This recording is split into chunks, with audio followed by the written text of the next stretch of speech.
The true crime genre is filled with a plethora of movies and TV shows, mostly the latter, from docuseries to fictionalized takes of true stories, like Paramount Plus' new series Happy Face, which follows the titular Happy Face killer, aka Keith Jesper's son, Dennis Quaid, and his daughter Melissa, Annalee Ashford.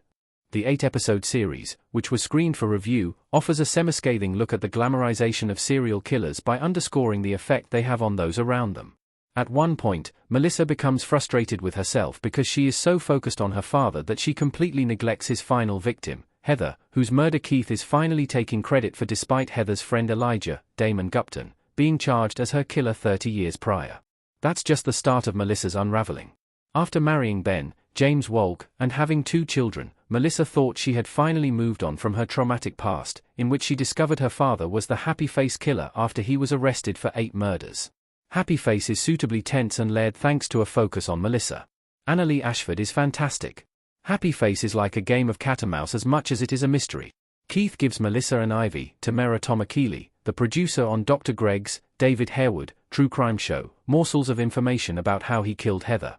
Melissa initially doesn't believe his claims, but the more research they do, she and Ivy discover a web of lies that goes well beyond Keith.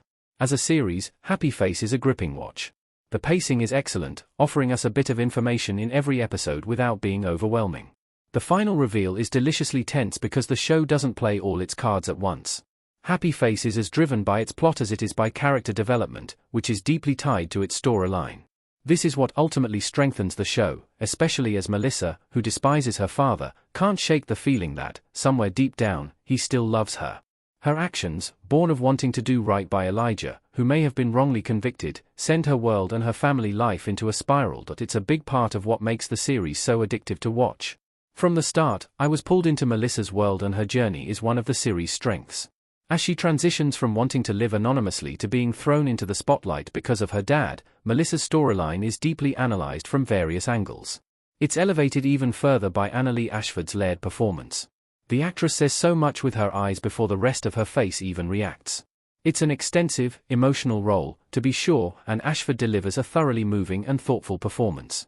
While Melissa is at the center of the story, Dennis Quaid, in a more limited role, underscores the Happy Face killer's charm and lethal demeanor, sometimes within the same scene.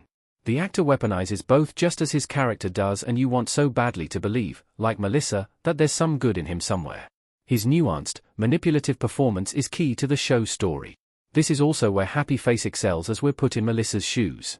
We know that Keith is a killer and the series takes advantage of the way we might see him, with perhaps a bit more fascination than disgust.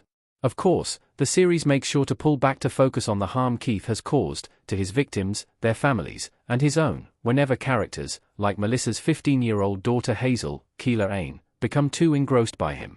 Happy Face has a couple of storylines that don't gel. At the same time, Happy Face can fall victim to the very things it critiques. The series takes a stance about serial killers being sensationalized, even as its own story adds fictitious elements to add excitement to an already interesting story. Of course, this also gives the show a bit more depth in terms of the unfairness of the justice system and the frustrating way cases can just be shoved into the corner without a second glance despite someone's life being on the line. Perhaps the series' most frustrating element is Hazel becoming a non-violent victim of Keith's plot to get Melissa's attention. Hazel's shift from bullied teen to loosely befriending her bullies, because they're interested in her serial killer father, is an odd one.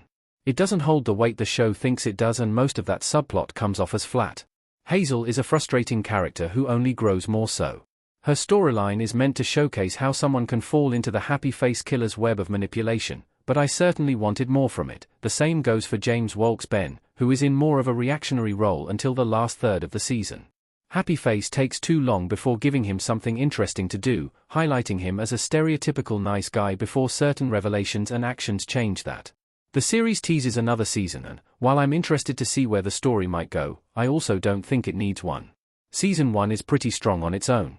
Not everything works, but Happy Face is a largely intriguing and intense show.